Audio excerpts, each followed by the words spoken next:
High-level players of the simulation and neophytes and adepts alike, I greet all of you.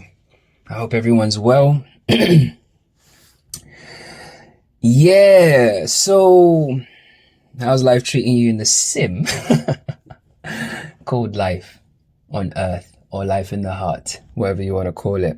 Doesn't really matter, the name doesn't matter, but ultimately, we know by now that we are the emergent point of consciousness, having a human experience, yeah? Today, I've been trying to make this video for like a little while, but it always ends up being quite like dense, because it's quite a heavy topic, really. But we came here to master these dentures, bro. I came here to master, we came here to master, well, that was a bit of a glitch. But we came here to master our ability to manipulate the dream. Yeah, that's the whole point of existence, really. Most NPCs are unaware. It doesn't matter. They're just asleep in the dream. They'll die and they'll be like, oh shit, and then they'll come back and then it'll be the same again and again until they figure it out. Right? I'm actually convinced that not everybody in the game is designed to wake up. I'm convinced of it, because I don't think that everybody's actually truly like the same thing that I don't think everybody has I don't think every being has a capacity to wake up. Put it that way, yeah. For whatever reason, I don't know. I didn't design the game, yeah. But in GTA world, not everybody is going to have maximum XP points, yeah. Some people just have to be like shopkeepers and street cleaners and like whores in the corner of the street and fucking drug dealers and bums and stupid people. Like, it's just the way the thing's programmed, because when we're dealing with the concept of all things, even the dregs of all things have to be reflected on the screen. Yeah. So those dregs don't have the same capacity as the opposing side of the dregs. Does that make sense? Okay. So let me get stuck into it. Yeah. You know how I feel about the false religion that is science, yeah? Scientism is a religion. It's a control structure, yeah? In the waking dream. Yeah, there are 3 dreams that we experience. We're actually dreaming all the time, yeah? If you don't get it, you can switch off the channel and go and watch TikTok. It'll make more sense, okay? But we are dreaming all the time, because dreaming is how we create, is how we experience ourselves, and it's how we evolve and expand. Yeah. That's the whole thing. But in the world of fake science and scientism, you hear those fucking assholes talk about space-time, space-time, space-time this, space-time that, space-time this, space-time that. Space-time is actually a misnomer. It means nothing. And I'm going to tell you what the true definition actually is. It's matter time, yeah, and space eternity. 2 worlds, the here and the there. Let me say that one more time. Matter time, because matter and time are one. I wrote a paper on this on one of my videos. I might pin my academia thing so you can read the paper. Matter and time are one thing, yeah, one expression of the dream, one canvas, if you like. African just came out, canvas. The African just came out to please canvas. Yeah, it's the canvas, yeah, on which we are emerging, yeah. Matter time or space eternity. Space eternity is what we experience internally, yeah. Okay, so now we're going to go a little bit deep, yeah. So think about this, right? So matter time, which is the here, the world of physicality, where we experience death, yeah? It's rigid, it's dense, yeah? It's not malleable. This is the hardest level to master in the video game, in the simulation. This level is the hardest, yeah? We came here to master this level, physicality. There is no such thing as, this is not real. This is just, what you're hearing and what I'm experiencing don't even exist. It's electrical impulses. It's not real. It doesn't mean anything. At the base root of it all is nothing. If you don't get it, I don't know what to tell you, but that's just the truth. So you've heard about the particle wave duality, yeah? Duality, where light behaves in different ways when exposed to an observer, yeah? So when light is being observed, it behaves as a particle or a wave, and the double slit experiment, yada yada yada. You can read about it. I'm not here to fucking go over it as bollocks. Like I haven't got time to go over it. That's what I mean. Not that the experiment is bollocks. It's a great experiment. Now, when you're in matter time, yeah, you, light consciousness, are going through both slits at the same time. Do you want to have a guess what the slits are?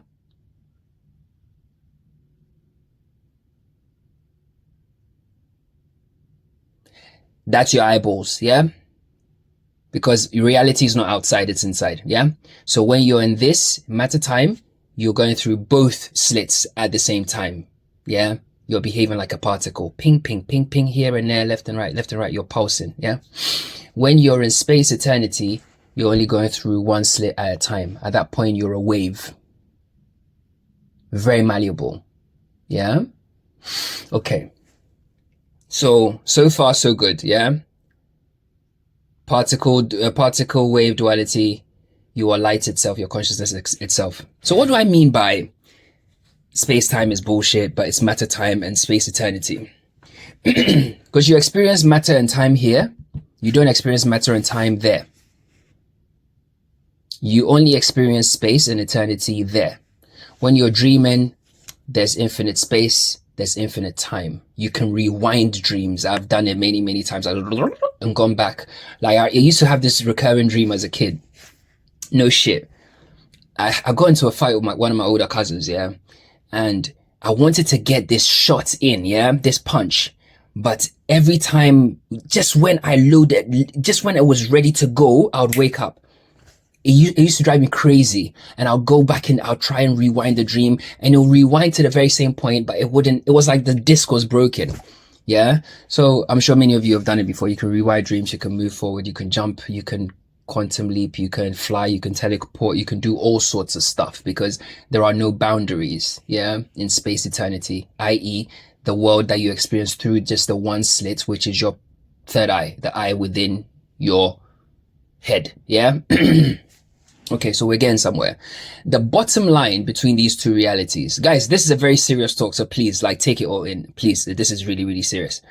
I know I'm going to be fucking around and stuff, but that's just the way it goes.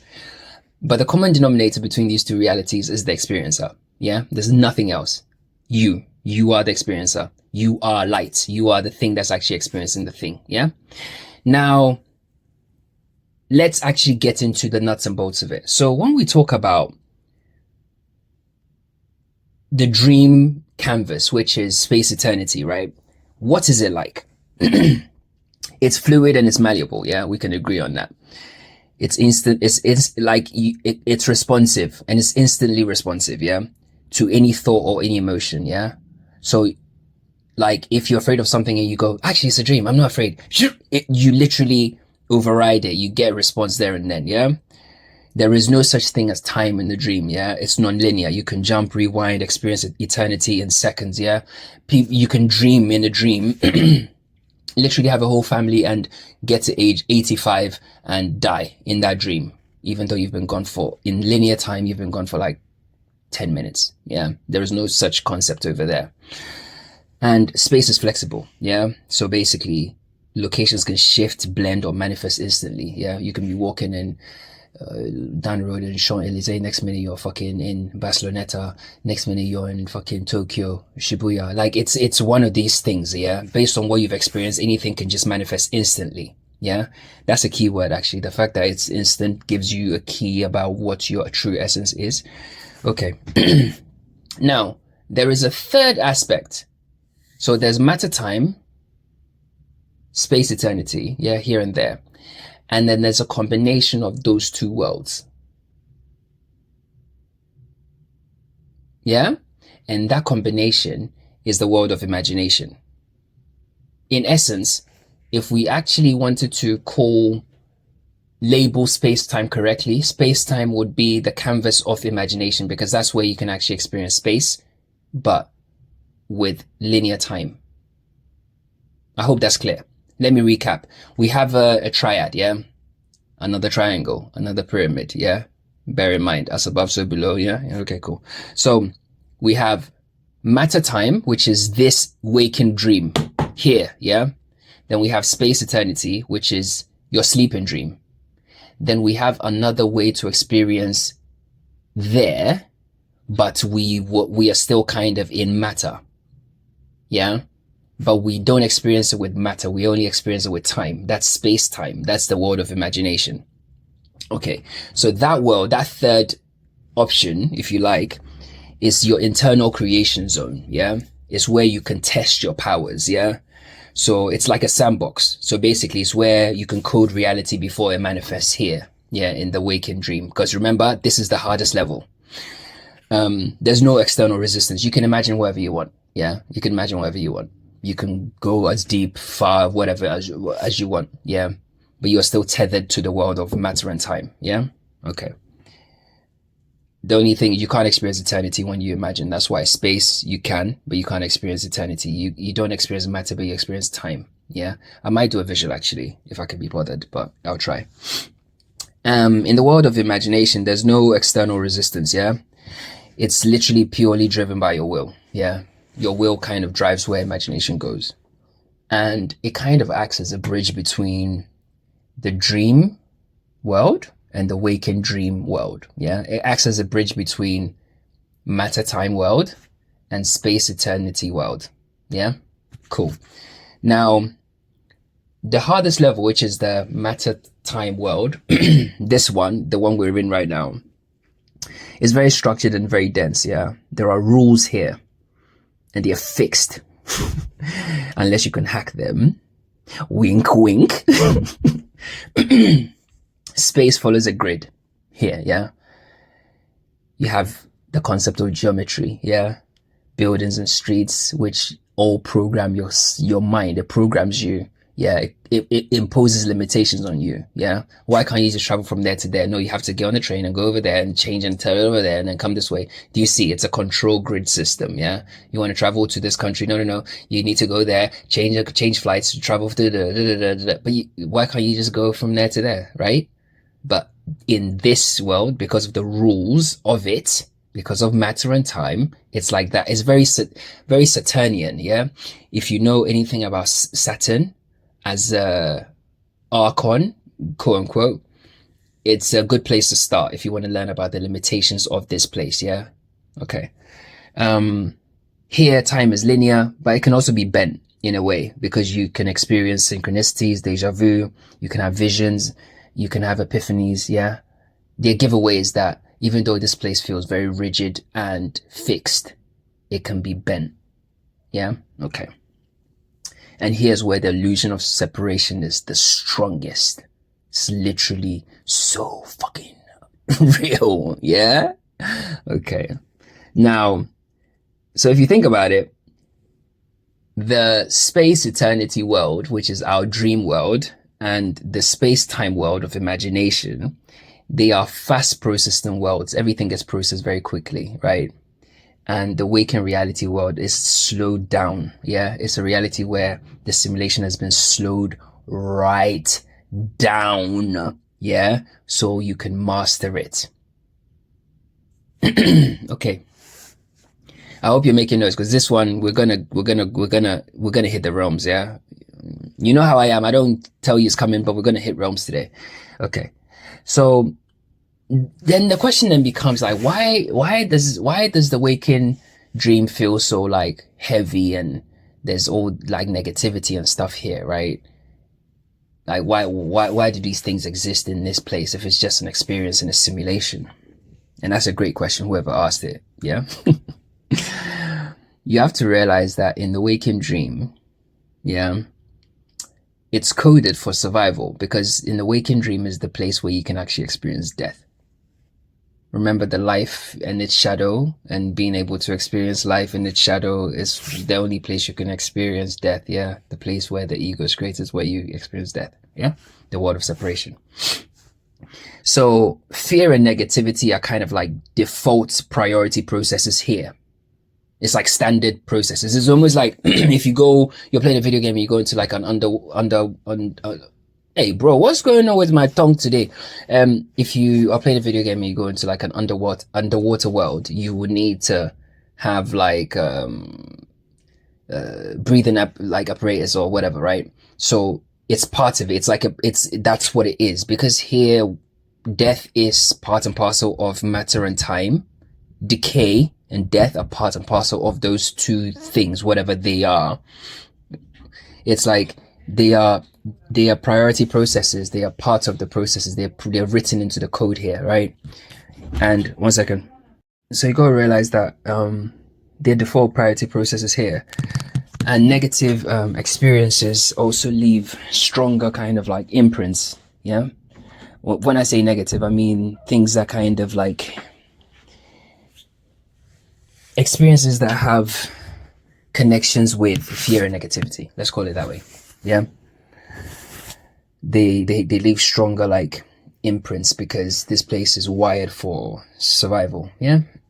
Because we came here to master it. If you fail it, you die. Yeah, it's that real. Now, you're physical anyway.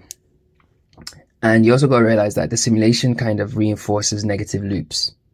Yeah, it's what it does. So fear, doubt, worry, they get stamped into like the matter time world, and it creates inertia. Yeah. And you also got to realize that the structures in the video game, like, they amplify the very same fear and negativity. They kind of reinforce and amplify the default priority processes here. It's part and parcel of the way it works. So it's like, best way to explain it, it's like you go into GTA world, yeah? Because the police, because of the nature of the place, right? There's like scummy people and there's crime and there are all these institutions that kind of like feed into it, yeah. And there's the cartel, then there's the like the things that exist on the stage or in the stage reinforce the negative loops. Yeah, it's like all wired for survival. Yeah, it's a reflection of the stage itself onto the screen, if you like. Yeah, okay. And if you want to think about it in terms of like the density or the vibrational density of the place, the waking reality is also slower to change. Yeah. So negative thoughts and actions linger and accumulate here. Yeah. Because it's slower to change. It's very dense. Everything's slowed down. So everything takes time. So things then also kind of like linger and accumulate. Yeah. Whereas in dreams, fear dissipates quickly because reality is malleable. Like you could be afraid one minute and you'd be like, oh, actually, I'm in a dream, and it will just go, right? So consciousness, one of our tasks being here is we need to override the default script by staying in a high vibrational state, staying lucid and staying aware in the world of matter and time, the dense world. That's one of our key jobs to do. I don't give a fuck what books you're reading or whatever, it's all bollocks. If you do that, you've sussed the game. Yeah, it doesn't matter who, bullshit. Stay in a high vibrational state, stay aware, stay present. Yeah, in this place, you suss the game. You're like 70% there. Okay. Now, then the next logical question is kind of like, okay, so in the dream, I'm configuring the dream, right? I configure the structures, the squares, the buildings, there's everything. Like I create that because it's a reflection of my own state of mind, right? So I'm creating that. But what about in the waking dream? Yeah, the matter time world. Like who creates these structures and all these systems and all these things? Like who creates them? That's a great question. Whoever asked it. The simple answer is, as you dig deeper, yeah, some people get to like the architects and they're like, oh, it's the architect's secret society. Oh, it's aliens, entities from another world, ancient fucking Promethean energies, gods came from another. That's cool and everything, and you are on the right track, but you haven't actually got to the final destination. You gotta realize that it's the simulation itself provided it. There's no way to argue with me on this, bro. The reality itself provided it, because that's the CPU configuration for the life experience here for us to learn mastery, period. There's no other way around it. It's like if you configure a game to say, okay, I'm going to play the game on maximum hard level, yeah? Cool. It will create all these systems and structures in place, right? It will appear to you as, like the this and the that and the this and that, but you created it. You configured it yourself. Just by the fact that you wanted to learn mastery. That desire within consciousness to evolve to mastery, the reflection of that is these structures. That's it. You know, so that kind of limited consciousness, yeah, or limited, that kind of like energy that, because you want to learn mastery, right? And this place is slow, it's like slowed down and it's very dense, right? Now, the very kind of, it's almost like, because you want to learn mastery, right? The stage has to kind of limit you every way possible, every possible way, yeah? It has to limit your energy, it has to limit your power in every possible way, right? And you will see that from the grid and how the grid is organized. You see that in the streets, the cities, the monuments, you know, even the fact that they build them using like sacred geometry, which encode power structures, because like, you know, squares, yeah, limit your energy because you are the emergent point. You're a circle. So a square is something that limits your energy straight away. Yeah. So even when you go into a square building or a square monument, it limits your energy. You might not know this, but what I'm telling you is actually factually true. Yeah. If you don't believe me, yeah, look up any kind of like police badge. Yeah. And you realize that they include squares, and the circle is always within the squares. So it's encoded. It's something that you see, but it bypasses your vision because it's actually working on a higher level. Do you understand? So the whole stage is designed to limit the power of consciousness. Not only that, as you kind of are born here, when I say born here, as you enter the game here, you have to go through a programming, yeah, or a forgetting, yeah, in order for the dream to commence. Now, when that begins, you are almost kind of like programmed to believe in limitation. Yeah, you can't do that. You can't do that. Those are programs. Yeah, it's almost like a micro version of the kind of overarching theme of this place. This radiator sounds like piss, guys. Honestly, I don't know. I'm in the roof. No, the roof. I'm in the loft, but it always does that. So yeah, if you hear that, nobody's pissing. It's just the way it is. So yeah, that's what happens. Yeah. So these things are designed to limit your awareness. Yeah. Because it has to, in order for you to start the game from a state of unawareness. Yeah. Okay. Now, human consciousness as co-creators, right? Our own collective beliefs basically reinforce the design, yeah, of this place, the waking dream. You know, we believe money has power, you know, only because we believe it. But if we didn't believe that money had any power, money would be worthless. It's really that simple. It's really that simple. Yeah. So our belief is basically what kind of gives these structures any power, because without a belief, there's no power, because the power is actually us. Yeah.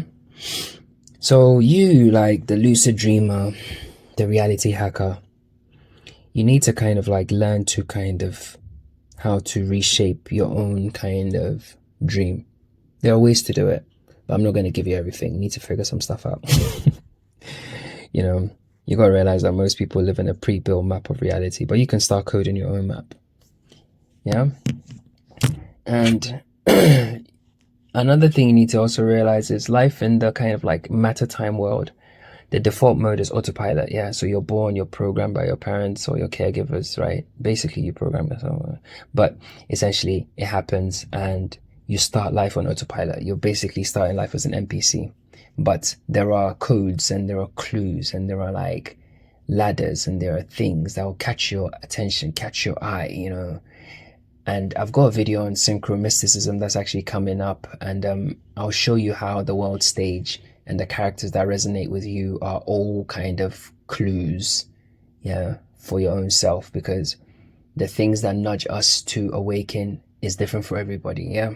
For some it's a song, for some it's a newspaper article, for some it's like a glitch, so for some it's like a synchronicity, for some it's like a movie, for some it's a kind of like a weird kind of like mirror thing that doesn't make sense, or weird palindrome thing, or weird reality thing, or something to do with like people that doesn't make sense, like the JFK Lincoln thing, something like that, things that just make them go, wait, what?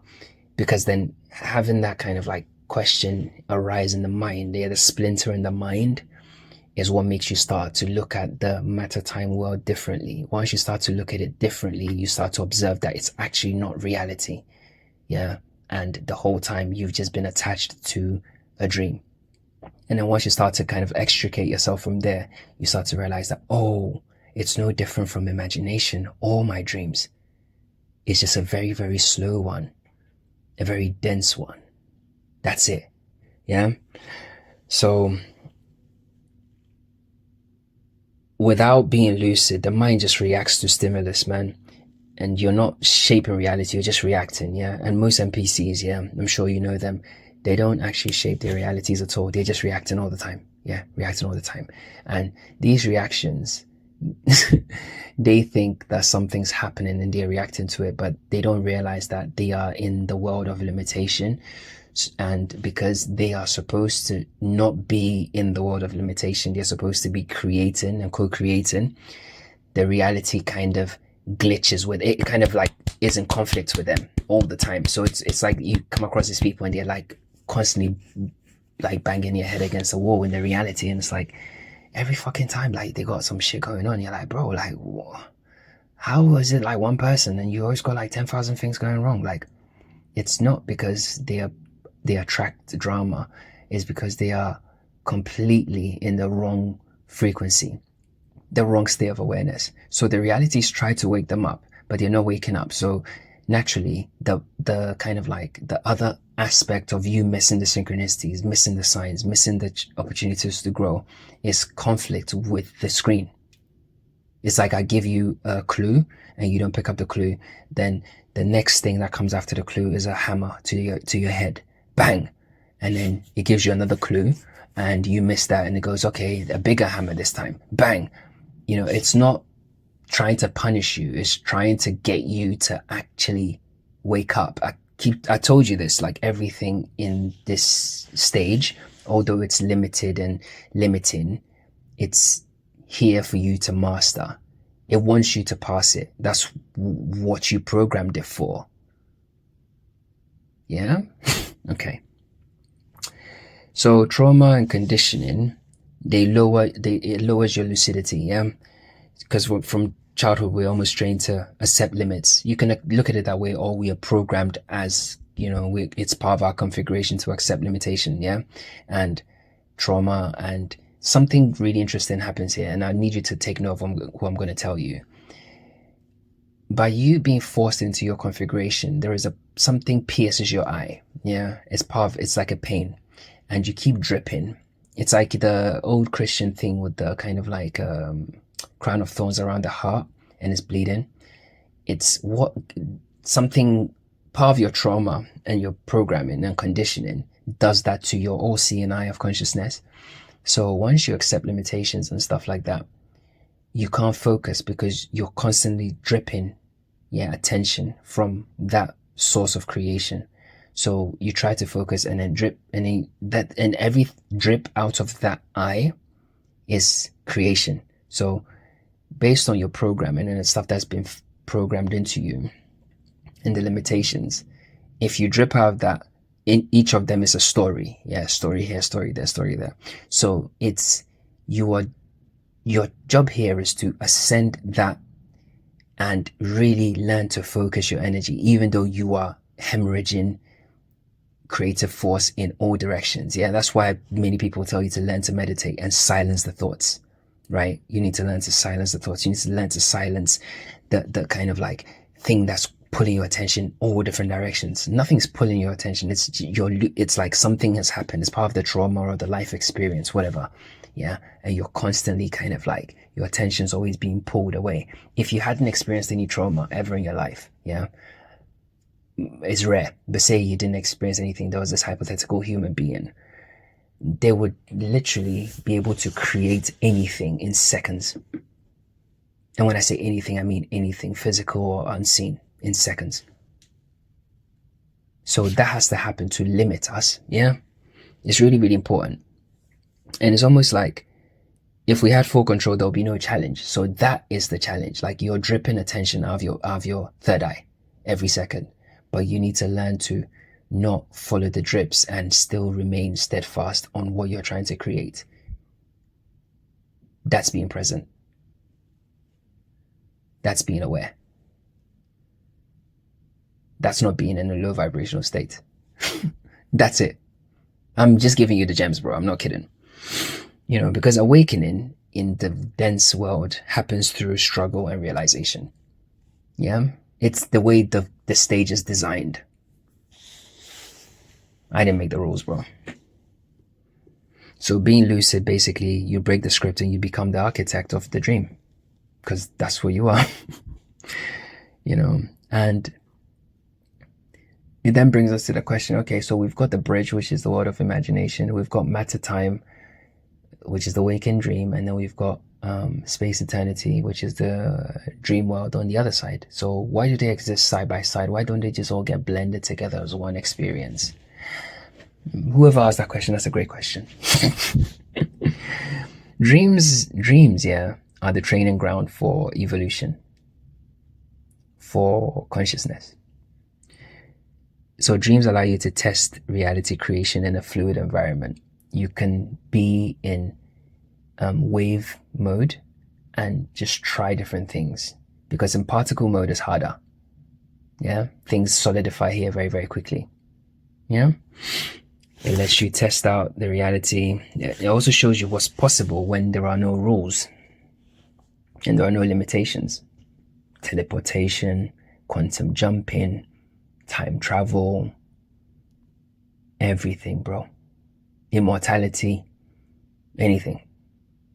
It's just telling you what's possible when the limits that you've imposed on yourself are removed. Literally. Because if you can experience it, it is real. Yeah? Okay. So then that means that those things are real. It's just that you believe that they are not possible here because you've accepted the matrix's limitations. You believe them. That's it. So waking reality is the mastery ground, babe. Why did I just call you babe? I was with my kids all weekend and I call them babe all the time. It's just one of those things. So yeah, we're family, but yeah, you know the deal. You're not my babes, but you're my family. So the waking reality is the mastery ground, yeah? It's a denser version of the dream where manifestation requires focus and consistency. Yeah? So think of it as leveling up your consciousness by refining your willpower. Yeah? You're dripping attention every second from the piercing, the injury to your eye of consciousness, right? The third eye. But you need to kind of be able to refine your willpower. And even though your attention is being pulled in every direction, you're still looking forward and still creating. Yeah? Your attention is being pulled, but you're like, no, it doesn't matter. I'm dripping, but I'm creating. It's no different from a person that's got a wound that's like, nah, I'll keep going. That's willpower. Yeah? That's how you create. You know? And the two worlds kind of reflect each other, really. And the waking life is a dream that takes longer to shape because it's dense and it's slow. Yeah? And dreams basically reveal hidden truths about the hidden... it kind of... Dreams almost kind of reveal the hidden truths about this world. So it's like a cheat code. Dreams kind of like reveal that to you because dreams will let you know, like... It'll show you, like, oh, you can do this, you can do that. Like, you can hear when people are like... Bro, dreams can literally show you even, like... the reflections that are conspiring against you. It can show you. It can show you everything. It can, if you really tap in, it can show you everything. It can show you where you are too attached. It can show you everything. It will show you all the cheat codes. Show you everything that you can, how you can transcend things, how you can level up things, the things you need to do. It tells you everything. It's almost like your kind of like, yeah, your little cheat code in your back pocket. Yeah. So lucid dreaming and lucid living are the same skill. Yeah. So my lucid dreamers out there, you know how we've got techniques that we kind of use to prompt ourselves to be like, oh, I'm dreaming. You need to have the same prompts for you to be, for this world, the matter time world, for you to be like, I'm dreaming. Why was I? Oh, yeah, snap out of it.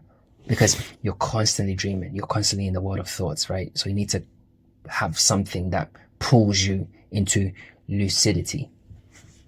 Yeah, the same way you count your fingers in lucid dreaming, you need to have a thing that you can do to kind of like jolt you back to awareness here, because it's one and the same. So yeah, the key to mastery basically is, in order for you to reshape the waking dream, you need to do what you do in lucid dreams, bro. You need to stay aware. Everything is a symbol, everything's a reflection. You need to also test reality. You need to challenge like assumptions and question rules. Like, why do I have to do that? Like what's the meaning of that? Why do I have to go there? Why do I know, why do I have to exactly question them? And you realize that there's nothing behind the curtain. Yeah. And bend space-time intentionally. Yeah. Use techniques. I'm not going to teach you everything right now. Do some research and do some learning. But there's things you can do to bend reality. Learn them. Okay? And also learn to hack negative inertia. Yeah, which is part and parcel of the world of matter and time, because decay and death is part and parcel of this world. So stay in a high vibration and rewrite all the negative loops. Something negative happens, dance over it, laugh. Yeah. Respond in a way that, imagine the reality had eyes and it was looking at you. Like, do things that will make the reality go, huh? That didn't affect him? Yeah, think of it that way. It'll let it throw anything. Just be like, okay, cool. Put some music on and just crack on. It glitches the system because it's a system. Yeah. And also align with the grid or reprogram it. Yeah. Move in sync with flow. Yeah. Some people like to call it they're in a yes flow. So they only go with what feels right for them or what feels like a yes to them.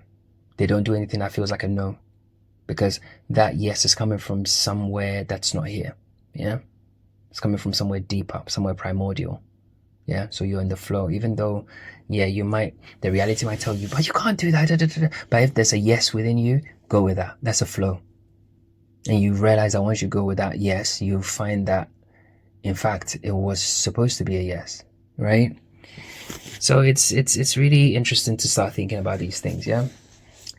So just to kind of like summarize a little bit for you, it's like you realize that, okay, you enter the game as pure potential, yeah? And you're capable of like literal magic, and you're programmed to accept limits and believe illusions in order for you to play the game. You start life on autopilot and you grow up, and for some reason you evolve and become aware. Yeah, something jolts you into awareness. There are so many pointers and prompts that you put there which will resonate with you and you alone. That's something you encoded somewhere. We don't know where that place is. Yeah, something that you actually encoded, because that's why it resonates with your specific frequency and not anybody else's. That's why you can see something and another person might not see it. You might be the person that spotted that UFO. It's not that there's a UFO, there's aliens in space, because there is no space. It's something you put there to jolt you to realize that reality is not what I think it is. Shit, this is not all there is. Fuck, this is like a dream. Bingo. That's what it is. Okay? So that's it. That's it basically. That's it basically. You come here as pure energy, capable of shaping reality instantly. And then the programming starts immediately. It's almost like the choice. It's like you are, okay, let me use like figures because it might be easier for you to understand. So it's like, think of yourself as like fully actualized God. Yeah. If it's easy for you to visualize yourself in physical form, okay, you're a god, yeah, your fucking armor or whatever it is. And it's time for you to go into the simulation to refine your mastery, yeah. in order for you to get your mastery fucking medal, yeah? And in order for you to go into it, the first thing is you have to enter it in a reduced state, in a limp mode, yeah? And when you go into limp mode, you'll also be programmed and you forget everything. You know the feeling like when you have a dream and it's so clear, but the minute you start to wake up and you start to come into this reality, it starts to literally pour out. It's like it slips through your fingers like sand, right? That's the same thing that happens to your true knowledge of self before you come here. It all slips through the hands, right? There's nothing to hold on to. So the only thing that will help you kind of regain some of that is resistance. And I hate to say it, but sometimes it's struggle, yeah, and pain. Because it's kind of like, I don't know, maybe we agreed it, but that's kind of the way it kind of is set up. You know, I know of people that have awakened without any of that. But it's rare. It's rare. You know, and you gotta realize that the simulation itself has built-in rules, yeah? Things like density and buoyancy, not gravity, because gravity is bollocks, yeah? Time, biology, teleology, these sorts of rigid rules, yeah? To keep things structured, because it has to be structured in order for us to... It's not this... It's like... Think of it, you are this expansive thing, yeah? And it has to put like Lego bricks, not Lego bricks, like Tetris bricks and all these like things. You have to kind of like navigate it and just, meander here and go there and da-da-da-da. Yeah, absorbing your energy, right? And everything here is designed to take your energy. And if you don't learn to master it, you just come here and just bleed out your energy and your time will be up and decay, death, and then you have to redo the whole thing again. Yeah? And you see this with like, memory wipes at birth, so you make sure that you start fresh. Some of us, we slip through because some people have pre-birth memories and stuff like that. And I've got memories from like different times I've lived. It's so strange. Yeah. And like the society and the institutions, they all reinforce the limits, parents, schools, religion, media, all of that. Yeah. This is how the world works. It's not true. It's just a program. That's a code. Yeah, it just gets imprinted inside of you because you are consciousness. Things can get imprinted inside of you. Imprinting is a thing, okay? Because God is love and love is shared connection. So we imprint on one another. Yeah? So yeah. And some of the scripts here are self-imposed lessons. Some of us, we came here to rack up extra XP points. So we're like, okay, I want to know what that feels like. I'll do a little side mission as well, like for extra XP points. Yeah, it's true. It's all true, man. It sounds crazy, but it's true. So in reality, there are 3 realities, but 3 canvases, if you like, but one system. Yeah. So dreams, imagination, and waking life are just like 3 different layers of the same field. Yeah. So imagination, which is like your thought space, your sandbox of raw creation, and your dreams are like where the rules are looser, yeah, and you can actually like experience space and eternity, yeah. And waking life is like the final boss mode where mastery happens, yeah. But in essence, all 3 are one fabric, where you're learning to control your power, yeah. And once you learn to control one, it helps to control the others. So when you become a very good lucid dreamer, it's easier for you to become lucid and awakened dream. If you're very good at visualization and imagination, it's easier for you to lucid dream, And if you're really, really good at being present and staying in a high vibration, it's easier for you to visualize and imagine, yeah, and also lucid dream. So it's like, it's 3 different things, but once you get good at one aspect, it helps you in the other aspects, yeah? But generally, like I said, if you remain present, yeah, high vibrational, and you learn to focus, you're pretty much there, okay? So yeah, the game is not to escape, yeah? People say, oh, escape the matrix. Escape the matrix and go where, bro? Escape, I can't even speak.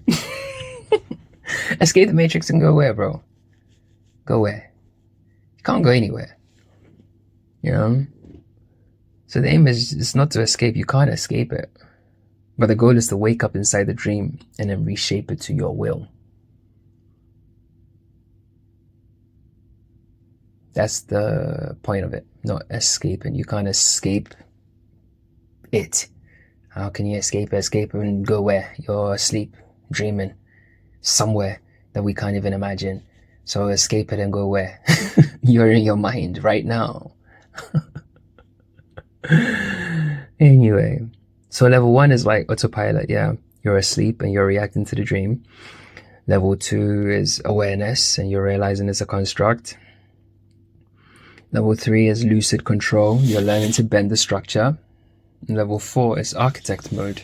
You're rewriting the game itself. Yeah? So there's nothing to escape. It's about mastering the system. Master system. The hints are everywhere. Mastering the system so you can play on your terms, yeah? And I know somebody, one of the Jedis is probably thinking, so what's the point? What's the end? To what end? What's the end goal? And that's the real question. So that's a great question. We'll ask that. Personal mastery. Because you are sovereign and you are supposed to become sovereign of your reality, to manifest what you want and to be unbound by limitation. You're Gulliver. You're not supposed to be laying on the floor bound by chains. You're sovereign. You're a whole fucking sovereign, okay? The next thing is to break the chain. If you overcome the programming, you can wake others up. When I say others, it's no others. It's all aspects of your own self. It's one thing. Yeah? So it ripples through.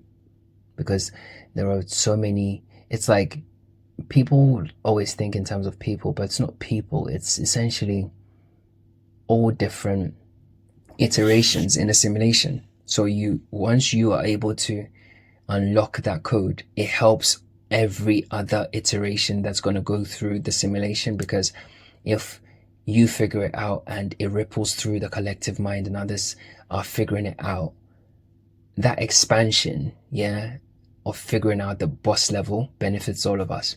Believe it or not, it's the truth. Because at that point, what do? We're creating stuff. We're just creating worlds.